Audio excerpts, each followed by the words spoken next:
অনেকেই মেয়ে সন্তান হলে অনেক বেশি মন খারাপ করে, অখুশি হয়। এদিক থেকে আমি আলহামদুলিল্লাহ অনেক বেশি খুশি, আমার হাজবেন্ডও কিন্তু অনেক বেশি খুশি। আল্লাহ আমাকে ভালোবেসে যে উপহারটা দিয়েছে আলহামদুলিল্লাহ আমি এই উপহার পেয়ে অনেক বেশি খুশি। সো হ্যালো এভরিওয়ান, আসসালামু আলাইকুম। কেমন আছেন সবাই? আশা করি সবাই খুব ভালো আছেন। আলহামদুলিল্লাহ আমিও কিন্তু আপনাদের দোয়ায় অনেক ভালো আছি। তো আজকেও একটা নতুন ভিডিও নিয়ে চলে আসছি, তো সবাই ফুল ভিডিওটা দেখবেন, কেউ কিন্তু ভিডিওটা স্কিপ করবেন না। তো যেবার বাবা রাতের বেলা এখানে কিছু ফল নিয়ে আসছিল, আমি এভাবেই রেখে দিয়েছিলাম, আর এখন হচ্ছে সকালবেলা দেখে নিচ্ছি ফলগুলো কেমন আছে। ফলগুলো বেশ ভালোই ছিল। আর যেবার হচ্ছে এই দুইটা ফলই অনেক বেশি পছন্দের, মানে যেবা মালটা আর হচ্ছে আঙ্গুরটা সব থেকে বেশি পছন্দ করে খাই, আর যে কারণে সবসময় আমাদের ঘরে এইগুলা থাকেই। তো যাই হোক, ফলটা গুছিয়ে রান্নাঘরে চলে আসলাম। আর রান্নাঘরে এখানে অনেক থালা বাসন জমে গেছে, যেগুলো পরিষ্কার করা আছে ওগুলো রাত্রে পরিষ্কার করে রাখছিলাম, আর যেগুলো হচ্ছে এখন বেসিনের ভিতর আছে ওগুলো এখন পরিষ্কার করে নেব। আর এই যে ভাত তরকারি দেখলেন, এই ভাত তরকারি রাতের বেলা রান্না করেছিলাম, কিন্তু খাওয়া আর হয়নি, কারণ এই যে যেবার বাবা রেগুলারই প্রায় বাইরে থেকে খাবার নিয়ে আসে, তো সেই খাবারটাই খেয়েছিলাম। আর এই খাবারটা ধরাই আছে, এখন হচ্ছে আর রান্না করা লাগবে না, মানে দুপুরে একটা তরকারি রান্না করলেই হয়ে যাবে। তো গতকাল রাত্রে হচ্ছে গ্রিল আর নান রুটি নিয়ে আসছিল, তো ওইটাই খাওয়া হয়েছিল, এই খাবারগুলো রয়েই গেছে। তো যাই হোক, আজকে দুপুরের জন্য আর একটা তরকারি রান্না করলেই হয়ে যাবে। তো এই যে আমি থালা বাসন যেগুলো পরিষ্কার করা ছিল ওইগুলো হচ্ছে সবগুলো উঠিয়ে রাখলাম, আর এখন হচ্ছে যেগুলো পরিষ্কার করতে হবে ওইগুলো পরিষ্কার করে নিচ্ছি। আর এদিক থেকে যেবা আমার পায়ের কাছে দাঁড়িয়ে একাধারে বলতে আছে, আম্মু আমি কোলে উঠবো, তুমি কি করছো আমি সেটা দেখবো, আমি হচ্ছে ওইটা করব। তো সব সময় যেবা এরকমই করে, আমি যেই কাজই করতে চাই সেই কাজই মানে আমার কাজে হাত লাগাতে চাই, আমাকে সাহায্য করতে চাই। তো যাই হোক, যেবা তো অনেক ছোট, ওকে দিয়ে তো আর সব কাজ করানো যায় না, তবে ওর যেগুলো কাজ করার মতন আমি সেগুলো কাজ কিন্তু ওকে দিয়ে করাই। যেমন ও যদি খেলনাগুলো এলোমেলো করে রাখে, আমি যদি বলি আম্মু একটু গুছিয়ে দাও, তো সেই কাজটা কিন্তু করে। তারপর ছোটখাটো কোনো কিছু যদি বলি যে এইটা দাও ওইটা করো, তাহলে সেই কাজগুলোও কিন্তু করে। তো মেয়েরা কিন্তু এমনই হয়, সবসময় মায়ের পিছু পিছু থাকে, মায়ের সাথে থাকে, মা কি কাজ করে সেটা ফলো করে, এমনকি মায়ের কাজে সাহায্য করতে চাই। ছেলেরা কিন্তু বাবার কাজে একটু বেশি সাহায্য করে, মাকে কিন্তু অতটাও সাহায্য করে না, কারণ ছেলেরা তো বেশিরভাগ সময় বাইরেই থাকে আর মেয়েরা তো সবসময় ঘরেই থাকে মায়ের কাছে, যে কারণে এই কথাটা বললাম। তো যাই হোক, আমি কিন্তু মেয়ে সন্তান পেয়ে সত্যিই অনেক খুশি। আসলে আমি যখন প্রেগনেন্ট ছিলাম তখন আমি আসলেই আল্লাহর কাছে চাইতাম যে আমার একটা মেয়ে সন্তান হোক। তো যেবার বাবাও খুশি ছিল এই বিষয়টাতে, আমিও খুশি ছিলাম।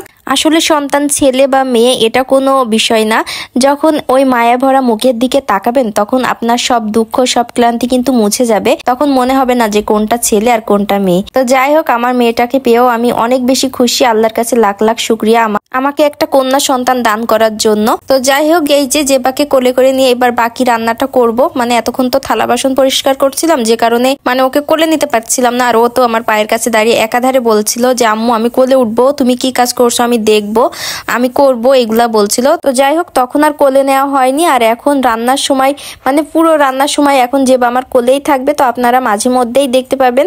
তো রেগুলার কিন্তু এভাবেই যেবাকে কোলে নিয়ে রান্না করি। তো আপনাদের সাথে তো আর ভিডিও করা হয় না, মানে ভিডিও করে তো আর শেয়ার করা হয় না, তো ভাবলাম আজকে আপনাদের সাথে একটু শেয়ার করি, আপনারাও দেখুন যে যেবা আমার রান্নার ভিতর কিভাবে আমাকে সাহায্য করে। ও কিন্তু মাঝে মধ্যে এই যে আমার তরকারিগুলো একটু নাড়াচাড়া দেয়, সেটা হচ্ছে আমি আপনাদের সাথে শেয়ার করি, কিন্তু কখনো তো ওকে দেখিয়ে শেয়ার করা হয় না। আজকে আপনাদেরকে দেখাবো কিভাবে নাড়াচাড়া করে। তো মাঝে মধ্যে কিন্তু আমার কাছ থেকে বলে যে আম্মু আমার কাছে দাও চামচটা, আমি নাড়াচাড়া করব, তারপরে বলে হলুদ দেব, লবণ দেব, তো মাঝে মধ্যে কিন্তু এইগুলাও দিয়ে দেয়। তো দেখুন, এই যে আজকে আপনাদের সাথে শেয়ার করছি, যেবা কিন্তু এখানে তরকারিটা নেড়ে দিচ্ছিল। তো সবসময় এমনই করে যে আম্মু আমার কাছে দাও, আমি একটু নেড়ে দিই। তো আমি মাঝে মধ্যে দিই, আর এটাতেও অনেক বেশি খুশি হয়।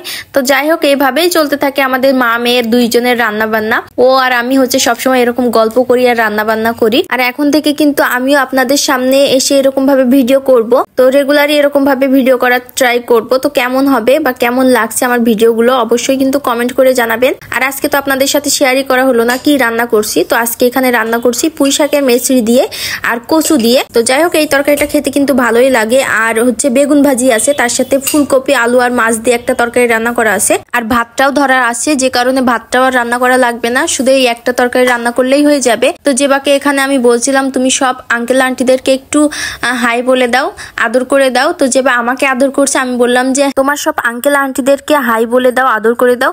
আমার কাছে জিজ্ঞেস করছিল যে আঙ্কেল আন্টিরা কোথায়, আমি বললাম ফোনের ভিতর আছে, তুমি দাও, ওরা হচ্ছে তোমাকেও অনেক বেশি আদর করবে, তোমাকে মাশাআল্লাহ বলবে। তো ওকে মাশাআল্লাহ বললে ও কিন্তু অনেক বেশি খুশি হয়। তো সবাই যেবাকে মাশাআল্লাহ বলবেন। তো যাই হোক, এই যে এদিক থেকে তরকারিটাও রান্না করা হয়ে গেছে, কচু দিয়ে পুঁই শাকের মেচড়ির এই তরকারিটা খুব ভালো লাগে। আর এই তরকারিটা একদম একদম শুকনো শুকনো ভাবে রান্না করতে হয় আর খেতে বেশ ভালোই লাগে। তো রান্না বান্না শেষ করে জেবাকে গোসল করিয়ে দিয়েছি। আর দেখুন আমার বেডের উপর কত সুন্দর রোদ। তো শীতের ভিতর এরকম রোদ যদি রুমের ভিতর আসে তো সত্যি অনেক ভালো লাগে। তো জেবাকে গোসল করে নিয়ে আসলাম আর এখন হচ্ছে খাবার খাওয়াবো। তো জেবার জন্য মাছ রাখছি, ও মাছ খাবে না, মানে মাছ দিয়ে ভাত খাবে না, ও বলছে এখন সুজি খাবে, যে কারণে ওর জন্য এখন সুজি রান্না করে নিয়ে আসলাম। তো এটাই ওকে এখন খাওয়াবো। আর এদিক থেকে জেবা আমাকে বলছিল ও নাকি আমাদের সবার জন্য ঘর তৈরি করছে, আমার জন্য, ওর বাবার জন্য, জেবার জন্য। তো আমি বললাম মাশাআল্লাহ সত্যি অনেক সুন্দর হয়েছে। তো যাই হোক, এটা নিয়ে এখন আমরা দুইজনে একটু হাসাহাসি করছিলাম। তো আজকের ভিডিওটা এই পর্যন্তই ছিল। কেমন লাগলো অবশ্যই কমেন্ট করে জানাবেন। যদি ভালো লেগে যায় তাহলে আমার পেজের সাথেই থাকবেন, পেজটা ফলো দিয়ে রাখবেন। আর যারা এই ভিডিওটা আমার ইউটিউব চ্যানেল থেকে দেখছেন তারাও সবাই ইউটিউব চ্যানেলটা সাবস্ক্রাইব করে রাখবেন। তো সবাই ভালো থাকবেন, আল্লাহ হাফেজ।